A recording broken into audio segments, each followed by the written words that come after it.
projects.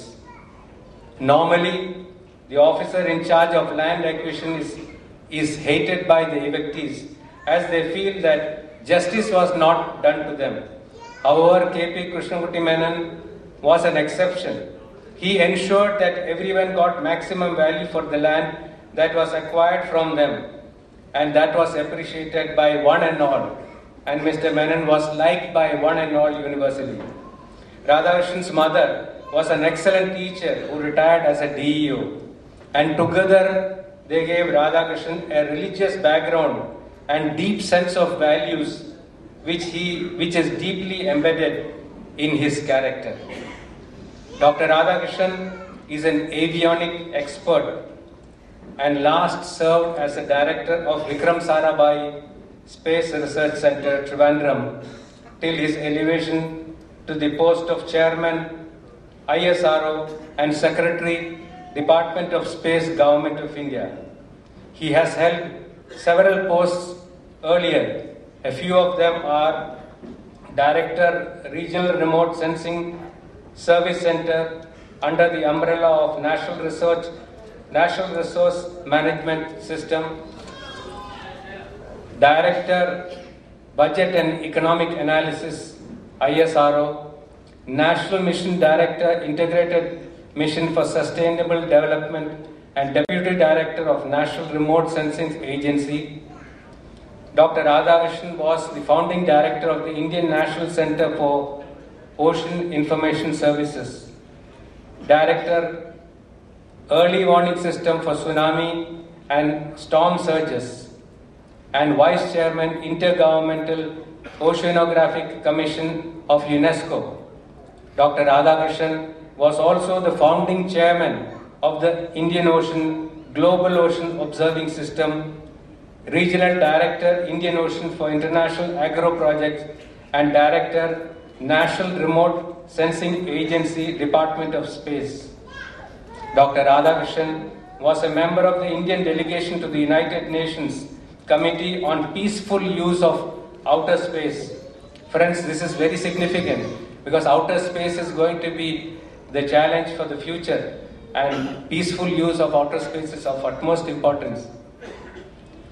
And later he became director of the Vikram Sarabhai Space Center, Trivandrum.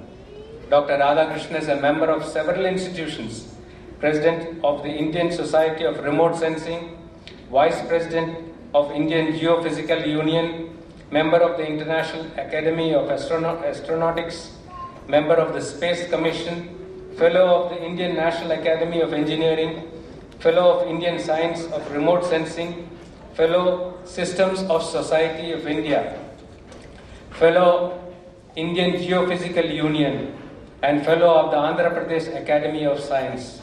For want of time, I shall only mention some of the important awards received by this great scientist. Dr. Y. Nayudamma Memorial Award of Andhra Pradesh Academy of Science in 2009, the Bhaskara Award of the Indian Society of Remote Sensing 2008, Silver Jubilee Honor by Ministry of Earth Science 2006, Vasvik Industrial Research Award in the field of Electrical and Electronic Science and Technology 2005, and K.R. Ramanathan Memorial Gold Medal of Indian Geophysical Union 2003.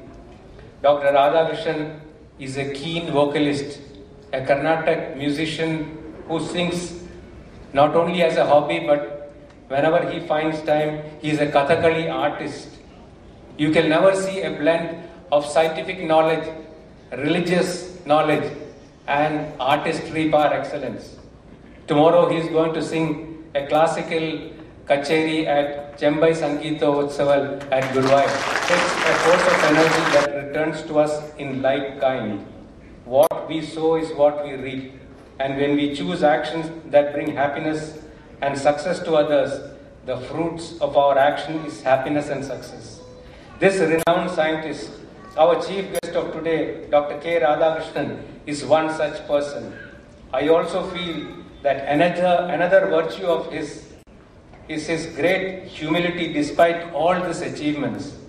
Ladies and gentlemen, here is a rare individual, a scientist par excellence, I have great pleasure in presenting a doyen of Indian space program, our chief guest, Dr. K. Radhakrishnan.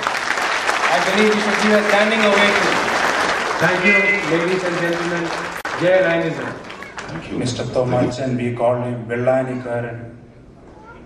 And for us, he represents also gold. All the distinguished lions present here, especially your past governor, Mr. K.P. John, who was a role model for many of us in our younger days.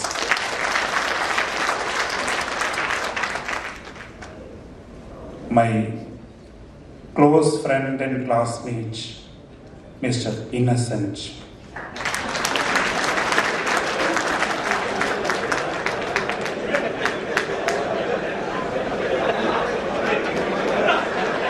It has been a great honor for me to stand before you in this great function, part of a great international movement at macro level. I have been invited to be here. In fact, this invitation is almost 3-year-old. Whenever I come to Irinjalakuda, Mr. Thomachan has been asking me, talking how great this program is, and I should be also able to participate in that. And it happened today, and I'm also very fortunate to meet today many of my friends, well-wishers who are among us today. For any individual to be recognized in his own hometown is considered to be the greatest event. I have been fortunate on several occasions to get that. When I see Lion Advocate Thomas here, who was the chairman of our municipality, I recall the days of 1994, where they called 10 persons, selected 10 persons from Irinjalakuda as part of a Platinum Jubilee celebrations of Town Cooperative Bank, and honored us. And also, the honor was that we were bracketed with some of the doyens of the country, including some of the distinguished people who are among us. When Chandrayaan was launched, I was fortunate to be part of that team. It is not that I found water on moon, but I was part of a large stream in the country which worked towards that as a mission. And my role was in realizing that launch vehicle which put Chandrayaan spacecraft in an orbit around Earth, enabling it to move forward in about 2 weeks to go near the moon, and the instruments put in the moon certainly got those indications which are considered the discovery of the millennium. Then too, they showered me with praises and blessings. Probably none in the world who got an opportunity to be chief of a space program got the kind of response from the people, from Trichur, from Irinjalakuda, when the order appointing me as chairman came. Specifically for 2 reasons. One, the kind of respect that Indians have for the space program. That is, this is a country where a high technology program is used for the benefit of the common man, be it a farmer, be it a fisherman, be it a decision maker at the village level or even at the central government level. or be those persons who are suffering from various problems of the land they possess, trying to find out how to make best use of it, or those who go through the agonies of disaster time and again, cyclones or floods. A few years ago, I went to a place called Kota in Rajasthan, and my hands got hurt as part of a work which I was doing. And I had to go to a nursing home, a private nursing home in the night. And looking at the ethnic features of a South Indian coming, that person asked me, "Where are you from?" And I said, "I work in ISRO, Bangalore." Then he told me, "I will not take any fees from you. I will not take any money from the medicine, because this is the way I can serve ISRO. You are doing great work for the country." I thought, this is the pulse of the common man who really get benefit from what we do. So on one end we talk about the self-reliance being sixth in the world in its ability to make large rockets that can put satellites into the orbit. Country who can make world-class satellites. A country, one among the four, that can bring safely an object from the orbit to a precise place on the earth. A country that is a role model for using this technology for the benefit of common man. In fact, that is the uniqueness of Indian space program. In the last 50 years, with a small beginning made in a church building in Thiruvananthapuram in a fishing hamlet, today India is in a preeminent position in this high technology area.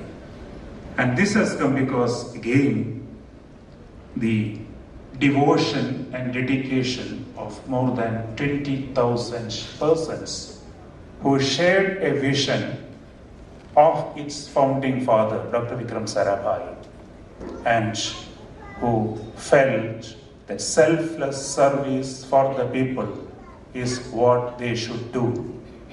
And we say many times, they don't know what is happening for their children and family.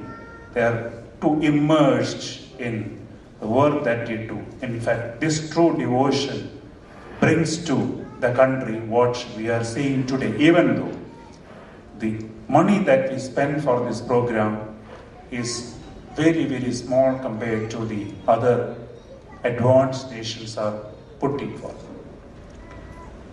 In this area of space application, water is one of our agenda. Water security, how we can use the space systems, remote sensing systems, to find out the state of water security, how it can facilitate in improving it. In our country, it is told we have 400 million hectometers of precipitation. Cherrapunji is the place where you get maybe the highest level of precipitation in the country. And if you go there, I have gone there, you can see people looking at the pipe for their water. If you look at a place like Kerala, we have got rains almost in 8 to 9 months in a year, but still water is a problem. Maybe less than 10% of the rainwater that we get, that's only utilized for the people, for the irrigation, for the industry. So essentially, if we have to solve the issue of water, we need to work out how do we improve this percentage. In fact, many of the schemes are towards that, whether it is surface water or the water in the underground. One of the things that we are doing using space is, of course, to find out the state of such surface water bodies, how the command areas are behaving, how they are being utilized, how the reservoirs are, the silt in those reservoirs, how it is progressing. and to give timely information for decision making. One of the major schemes, like what we have done here for the schools that we do, is to help people to identify locations for wells. Normally, when we use conventional methods, we get a success rate of about 50% in the country.